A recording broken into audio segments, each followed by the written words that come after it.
Now, I see this time and time again, especially when it comes to the actual reveal. You know, when the chef or the food presenter is showing their final dish or creation and their plate or the finished product is behind a bowl, right? Or a piece of equipment, and it can't be seen. Obviously, you can't make the most of that moment. So the big tip here is to have your ingredients mise en place and laid out in the order that you will use them. As mentioned, mise en place means having your ingredients prepared and ready to go before you start cooking. You know, with the exception of any ingredients that you want to demonstrate how to prepare. You know, so doing this ahead of time will help to smooth out the flow of your recipe assembly while allowing you to focus on your presentation. Now, the general rule of thumb is to set up the ingredients in the order of their use. So if I was making scrambled eggs, I would work it out mentally first using positioning. I'm going to explain my eggs first, right? Then I'm going to be adding the milk to them. And then I'm going to be mixing them up. And then I'm going to be adding the butter to the pan. And while that is melting, I will add some salt to the eggs to taste. And I will use the black pepper, you know, at the end for garnish. Now, when I describe these ingredients to the audience, I don't need to be lifting them up, especially if they're in clear bowls. And we want to arrange them the way we're going to be using them, right? That's the easiest way. So let's just pretend here that we are doing this. Okay? So if I had an overhead camera, or if the camera can see this, I don't need to be showing every ingredient, moving it from hand to hand and making it impossible for everybody to see, right? Especially if it's a liquid. Look at that, it's going to slosh all around. So I need to have the camera to do that. So I could just point, and here I have 2 eggs, right? And I could go through that. Now, if I wanted to lift those to highlight them, to talk about brown eggs versus white eggs, or something like that, then I would lift them. I bring more attention to them. But most of the time, just to keep the flow going, I'm just going to refer to the ingredients like this. Okay, for today's recipe, I will be using 2 eggs, a tablespoon of heavy cream, a little bit of salt. Now I have some butter that I will use as a fat to cook the eggs, give them some flavor. And when the eggs are cooked, I will be topping them with a little freshly ground black pepper for flavor and to garnish the dish. Now, as you can see, I was pointing to most of these ingredients. All I've got to do is to touch them and point them, and the audience will follow and be able to see what I'm showing.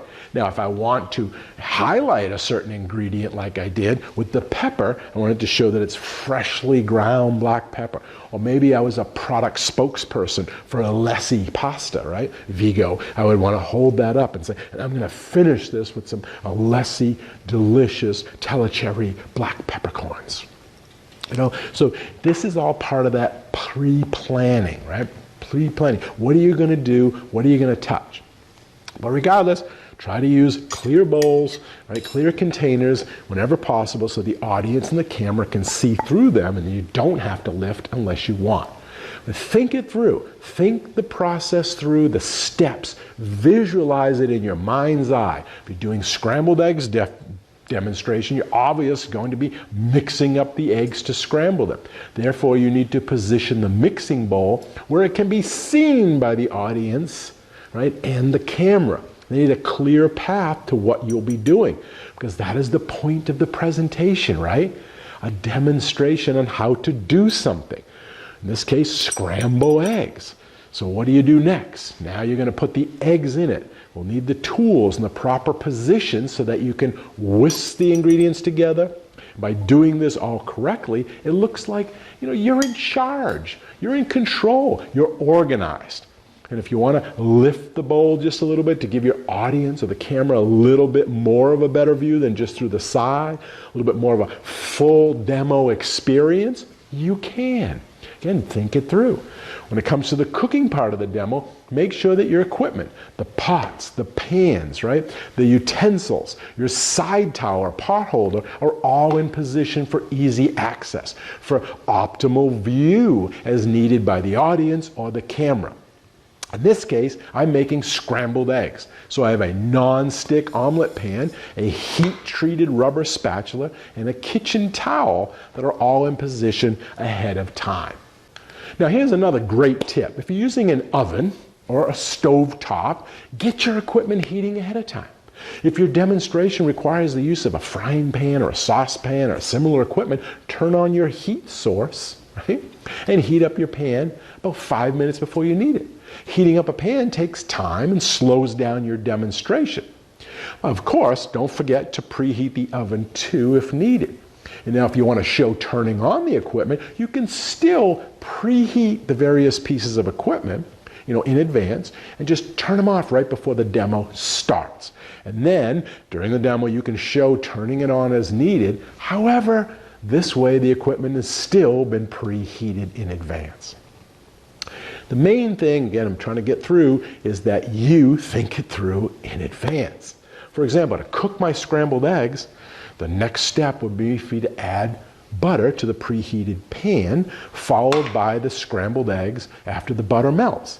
Now, when I get that pat of butter in the hot pan, I can lift it up so that the camera and my audience can see it melting, right? Which is great for TV, right? It's a good look on camera. Looks good to the viewer, right? And it looks even better in live demonstrations, because everyone can not only see it, but also they could hear it, right? They could smell it, right? It's more live, it's more visual, it's more auditory, it's more sensory. Now, when I add the eggs in to the pan, rather than just, okay, add the eggs, right, dump it in, right? That's not drama, that's not good TV.